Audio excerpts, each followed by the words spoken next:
வணக்கம்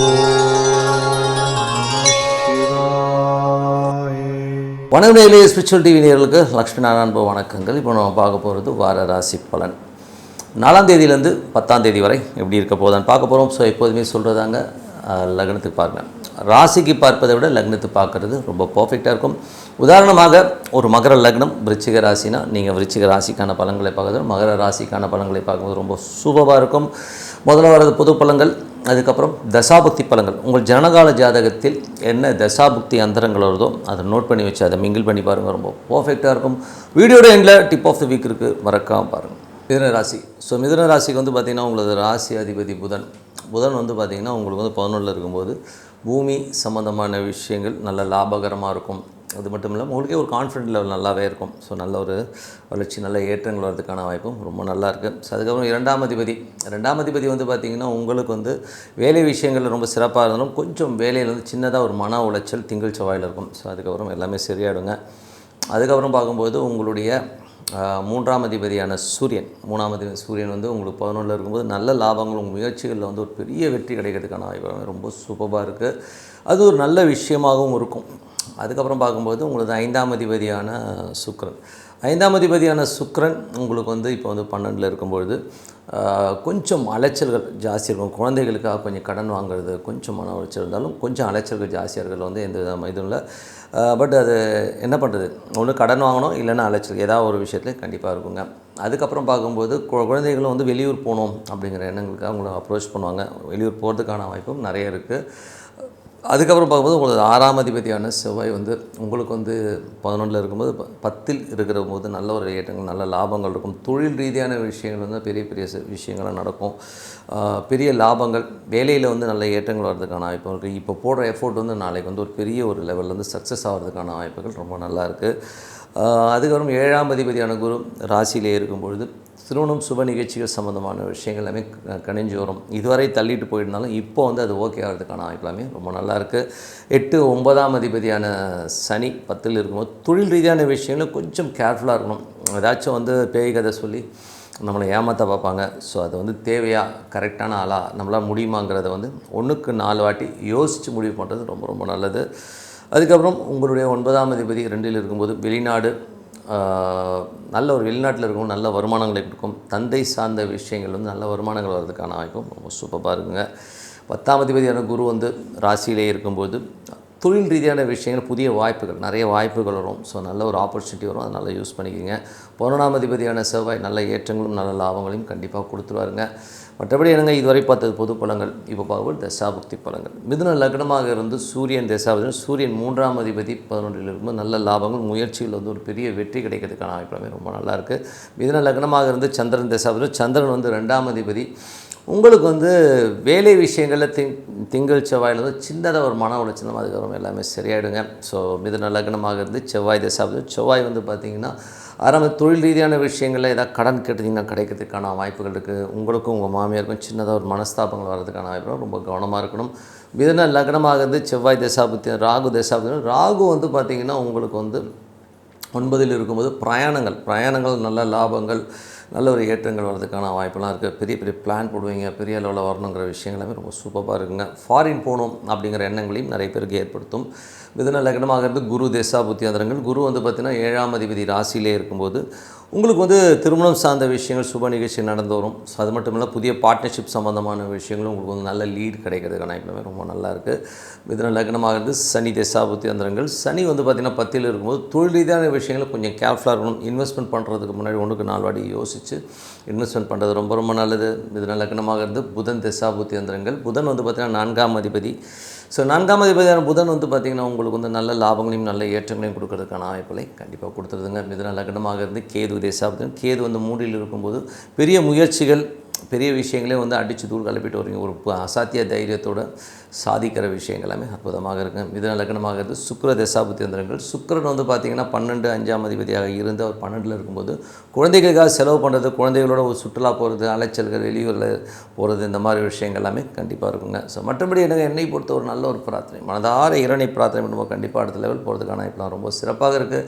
கடகராசி. ஸோ கடகராசிக்கு வந்து பார்த்திங்கன்னா உங்களது ராசி அதிபதி சந்திரன் வந்து பார்த்தோம்னா உங்களுக்கு என்ன மாதிரி விஷயங்களை பண்ணுவாருன்போது குழந்தைகள் சம்பந்தமான விஷயங்களை வந்து கொஞ்சம் சின்னதாக ஒரு மன உளைச்சலையோ ஒரு சின்ன டென்ஷனையோ கண்டிப்பாக ஏற்படுத்தும் திங்கள் செவ்வாயில். அதுக்கப்புறம் எல்லாமே சரியாயிடுங்க. ஸோ அதுக்கப்புறம் பார்க்கும்போது உங்களுக்கு 2ஆம் அதிபதி 2ஆம் அதிபதியான சூரியன் வந்து 10ல் இருக்கும்போது தொழில் ரீதியான விஷயங்கள ஸ்ட்ராங்காக நல்ல விஷயங்கள் நல்ல ஒரு விஷயங்கள்லாம் பண்ண ஆரம்பிப்பீங்க. நல்ல ஒரு டெசிஷன்னால் வந்து ஒரு பெரிய லெவலில் மாற்றங்களை கண்டிப்பாக ஏற்படுத்த முடியும். அதுக்கப்புறம் பார்க்கும்போது உங்களுடைய 3 மற்றும் 12ஆம் அதிபதியான புதன் அவரும் வந்து பார்த்திங்கன்னா 10ல் இருக்கும்போது நிறைய பிரயாணங்கள் தொழில் ரீதியான விஷயங்களை சக்ஸஸ் பண்ணுன்றதுக்கான ஒரு பிரயாணங்கள் வந்து ரொம்ப சிறப்பாக இருக்கும்.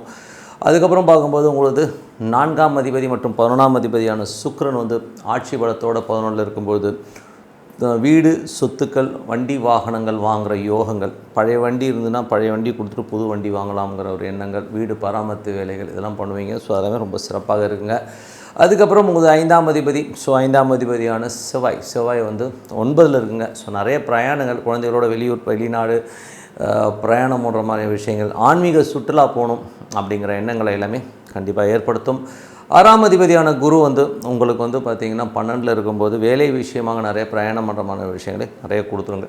கொஞ்சம் அலைச்சல்கள் அதிகமாக இருக்கிறதுக்கான வாய்ப்புகள் நிறைய இருக்குது. 7, 8ஆம் அதிபதியான சனி 9ல் இருக்கும்போது கணவன் மனைவிக்கு நடுவில் கொஞ்சம் வந்து சின்ன சின்ன விஷயங்கள் வாக்குவாதங்கள் தர்க்கங்களை வந்து தவிர்த்துக்கிறது நல்லது. அதே நேரத்தில் வந்து அப்பாவுடைய உடல்நலம் சம்பந்தமான விஷயங்களை வந்து கொஞ்சம் கேர்ஃபுல்லாக பார்த்துக்கிறது ரொம்ப ரொம்ப நல்லதுங்க. ஸோ 9ஆம் அதிபதி 12ல் இருக்கிறது வேலை விஷயமாக நிறைய பிரயாணங்கள் கொஞ்சம் அலைச்சல் வர்றதுக்கான வாய்ப்புகளை கண்டிப்பாக ஏற்படுத்தும். 10ஆம் அதிபதியான செவ்வாய் உங்களுக்கு வந்து 9ல் இருக்கும்போது பிஸ்னஸ் செக்டாரில் வந்து பெரிய அளவில் சாதிக்கணுங்கிற வரையில் வந்து அங்கங்கே ஒரு நிறைய எஃபோர்ட் எடுத்து பண்ணுவீங்க. ஸோ அதுக்கான சக்ஸஸ்லாம் வந்து பார்த்திங்கன்னா வரும் காலங்களில் கண்டிப்பாக இருக்கும். அதுக்கப்புறம் பார்க்கும்போது உங்களுடைய 11ஆம் அதிபதி சுக்கிரன் ஆட்சி பலத்தோடு இருக்கும்போது வண்டி வாகனமும் சொத்து சூழலும் அமைவதற்கான வாய்ப்புகளை கண்டிப்பாக கொடுத்துருங்க. ஸோ இதுவரை பார்த்து பொது பலன்கள். இப்போ பார்க்கும்போது தசாபுக்தி பலன்கள். கடக லக்னமாகிறது சூரியன் தசாபுக்தி. சூரியன் 2ஆம் அதிபதியான சூரியன் உங்களுக்கு வந்து 10ல் இருக்கும்போது தொழில் ரீதியான விஷயங்கள் நல்ல ஸ்ட்ராங்கான ஒரு விஷயங்கள்லாம் பண்ண ஆரம்பிங்க. அதில் வந்து ரொம்ப சூப்பராக சக்ஸஸ் ஆகிறதுக்கான வாய்ப்புகளை கண்டிப்பாக கொடுத்துரும். கடக லக்னமாகிறது சந்திரன் தசாபுத்திகள் குழந்தைகள் விஷயங்களில் திங்கள் செவ்வாயில் சின்ன மன உளைச்சல் ஏற்படுத்தாலும் அதுக்கப்புறம் எல்லாமே சரியாடுங்க. கடக லக்னமாகிறது செவ்வாய் தசாபுத்தியந்திரங்களில் வந்து பார்த்திங்கன்னா செவ்வாய் வந்து 5ஆம் அதிபதி 9ல் இருக்கும்போது ஆன்மீக சுற்றுலா ஆன்மீக பயணங்கள் போகிற மாதிரியான விஷயங்களை நிறைய ஏற்படுத்தும். குழந்தைகளோட இன்ப சுற்றுலா போகிற மாதிரி விஷயங்களும் கண்டிப்பாக இருக்குங்க. ஸோ கடக லக்னமாக வந்து ராகு 8ல் இருக்கும்போது வெளிநாட்டு நபர்கள் இவங்ககிட்டலாம் வந்து கொஞ்சம் வந்து கவனமாக இருந்துக்கிறது நல்லது. சின்னதாக ஒரு மன உளைச்சல் இருக்கும். ஐயோ என்னடா அது கொஞ்சம் இடவடமாக இருக்கும் அப்படிங்கிற எண்ணங்களை கண்டிப்பாக ஏற்படுத்தும். கடக லக்னமாக வந்து குரு தசாபுத்தியந்திரங்கள். குரு வந்து பார்த்திங்கன்னா உங்களுக்கு 6 மற்றும் 9ஆம் அதிபதியாக இருந்து அவர் 12ல் இருக்கும்போது வேலை விஷயமாக நிறைய பிரயாணங்கள் பண்ணுற மாதிரி விஷயங்களை நிறைய ஏற்படுத்தும். அப்பாவுடைய உடல்நலம் சம்பந்தமான விஷயங்களுக்காக கொஞ்சம் அலைச்சல்கள் ஜாஸ்தி இருக்கும். கொஞ்சம் கவனமாக இருக்கிறது ரொம்ப ரொம்ப நல்லது.